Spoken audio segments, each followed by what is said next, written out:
Happy. Say hi to everybody. Hi, everybody. How are you? Anyways, we are here doing the daily financial news. It is Sunday, September 12th.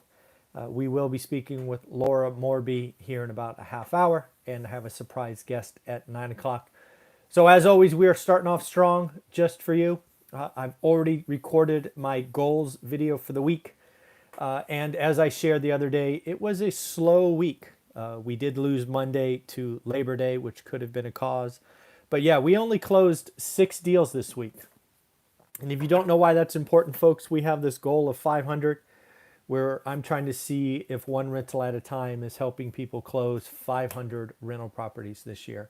Watch this channel, got the book in the course, whatever it is. If I'm helping and you close a deal, I want to hear about it. And if you give me your address, I'll mail you one of these great things. So here's to next week being better than last week. In addition to that, I do need some help. We are still averaging 4.7 on Amazon.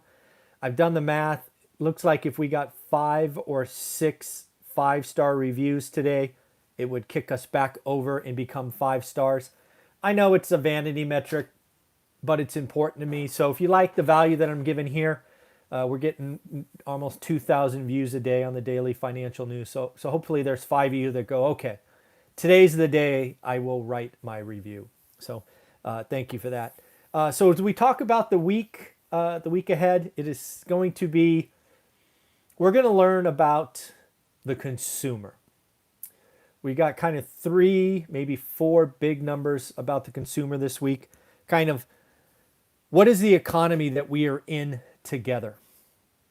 We have Tuesday. Tuesday is going to be a big day because we are going to get CPI, Consumer Price Index. I think it's fair to say that this number is going to be hot.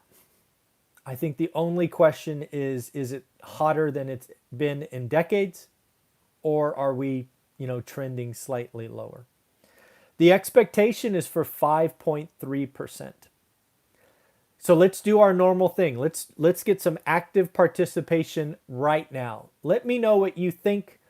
If 5.3 is the over under, are you going to take the over or are you going to take the under? I'll just share with you right now, I'm going to take the over. I believe, and I've shared with you in the past, that I do not believe that rent or rent equivalent has shown up in the data yet. It's got to at some point, right? Food, gas, energy, rent equivalent has got to show up. I believe this is the month. It just can't keep being ignored. Last period, it went up 1.3%, kind of historical averages. And I don't know about you, but rent's up 11, 12, 13%. So my guess is CPI comes in super hot, maybe 5.5, 5.6. And that's going to be a gut check.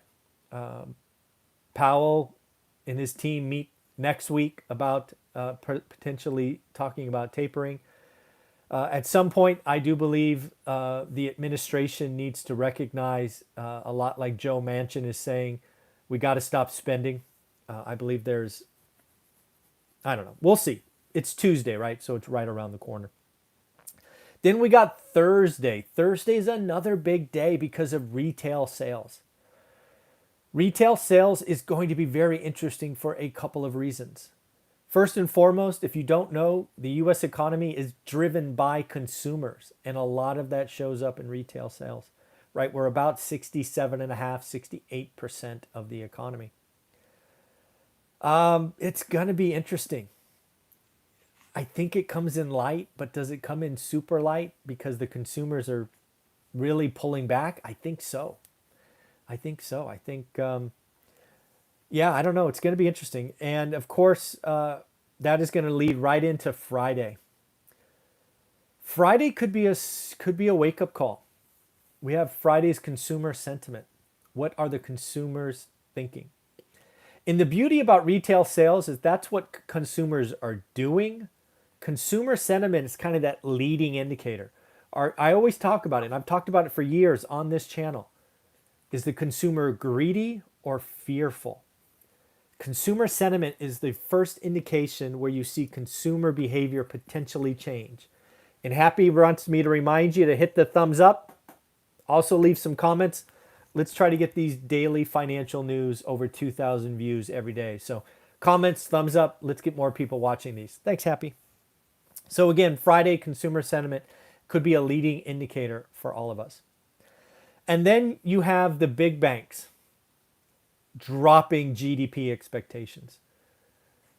Not many folks expected Q3 GDP to be the barn burner that Q2 was, but man, they are whacking expectations. This economy is not healthy, and I have said that I fear a recession around the corner next year. For example, Goldman Sachs took Q3 GDP from 5.25 to 3.5. Oxford Economics took it from 6.5 to 2.7. And then Morgan Stanley took it from 6.5 to 2.9. These are not good economic numbers. This is kind of where we are. So we will see. And we're going to see a lot more about Congress, what they want to spend. We're going to hear more about the debt ceiling. It's going to be a messy September, I believe. Got some more information about grocery stores. Kroger reported on Friday. I just saw the announcement this weekend. They are basically getting hit from all angles. They are paying more for transportation. They are paying more for storage. They are paying more for labor. They are seeing increase in shoplifting. And yet Kroger really hasn't raised prices, but they are basically saying they're crying uncle. They are going to have to raise prices pretty substantially across many, many items in the grocery store. And I suspect a lot of grocery stores are the same thing. Everybody does trucking, right? More truckage. You got to store stuff, more storage costs. Labor's up, and also theft is likely up at all grocery stores. So again, inflation is real. I believe that hits the consumer. I believe what goes on at the grocery store really impacts the consumer, just like the gas pump. I talked about the other day, a gas station near me talked about over $5 gas. It's crazy. It's crazy. A couple other things I've seen. It looks like we are not the only country suffering from this. The UK, the United Kingdom, they are talking about shortage of truck drivers, shortage of cold storage, and they don't have enough people to farm their crops or take the crops and get them to the store. So lots of things going on there as well. I did some research. Again, I'm looking at multifamily. I'm trying to get more balance in the portfolio, just trying to figure out what's going on. It's very interesting to see where multifamily was in April of 2020 versus June 2021. So right before this crisis and right now. And we're looking at rent collection by classes. And if you don't know, apartments are Class A, Class B, and Class C.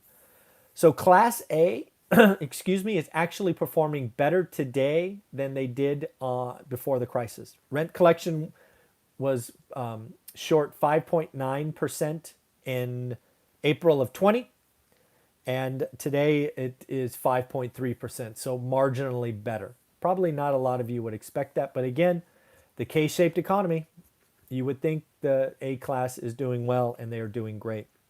Class B, not so hot. Was 6% before the crisis, now 8.9. That's about a 50% worse performance. And then you have Class C. These are the folks that probably had those fast food jobs, probably had that retail jobs, probably near minimum wage. It was 8% before the crisis, now 12.4%. So over a 50% move. So that's kind of where we are and kind of what you would expect. And again, Jonathan Twomley and I talk multifamily every Thursday, and these are the kind of numbers he's been sharing with you. And then if you know, I have a 50-year spreadsheet. We've talked about housing. We've talked about property values doubling in the 70s with income going up 86%. But I wanted to know about rent. What happened to rent? So it's very hard to find median rent data for the years, but I did find them for 1970, 80, 90, 2000. So I don't know if you know this, but these numbers seem kind of odd, but I'm looking for percentages. So the median rent in 1970 was $108. $108. In 1980, it was $243. The reason that is important, folks, because I've been telling you, I believe we are in the 70s. I believe we will have higher rates in a decade than now. We saw in the 70s that property values went up because, again, inflation, right, raises the property value of hard assets. But now we know rent. Rent went up 125%. I will say that again. And the 50-year data is in my courses. Housing prices went up 108%. Incomes went up 83%, but rent went up 125%. And don't forget, rates went up 300 basis points. What does this mean? It means buy rental properties with fixed rate debt now, and then hold on and enjoy appreciation and enjoy an increase in cash flow. Just because I have the data, I will give it to you. 1990, the average rent was $447. 2000 was $602. 2010, $810. And 2020 was $1104. Again, rents went up 125% in 1980, 83% by 1990, 35% in 2000, 35% again in 2010, and in 2020 they went up 36%. In short, rent has gone up 8.6% a year since 1980. What am I telling you? The administration is telling us we should buy hard assets, fixed rate debt, and hold on and enjoy the decade. If you want to beat inflation, buy hard assets with 30-year fixed rate debt. Make sure they cash flow today and then enjoy the appreciation going forward. And then lastly, you liked my video the other day about David Lichtenstein where he bought an $89,000 duplex. So I looked up another billionaire who started, he actually started in 1972. His name is Stephen Ross. Stephen Ross is worth $7.2 billion and he owns the Miami Dolphins. Cool, good for him. But did you know he was fired in 1972 from his security position and he went to real estate with a loan from his mom. He got a loan from mom for 10 grand and lo and behold, that $10,000 loan from mom after being fired has now made him a billionaire. Folks, again, as David Lichtenstein told us yesterday when his wife was pregnant at 19, you don't have to be smart in real estate. You just got to do the work. We've talked about recycling capital a lot. Started with the lumberjack. Then I did it. Then Todd Baldwin did it. Again, you got to get in the game. You got to do the work. Learn average, then do good or great deals. It is that simple. And today, the playbook for the next decade is simple. You're going to have the cheapest debt possible earlier in the decade. If it cash flows today, you'll see increased cash flows in the future. Property values went up 100% in 1970 and rent went up 125%. Seems pretty simple to me. I know what I'm doing. I'm going to buy every house I can that cash flows today, and I'm just going to hold on and let inflation happen. Thank you, everybody. Take care. Bye.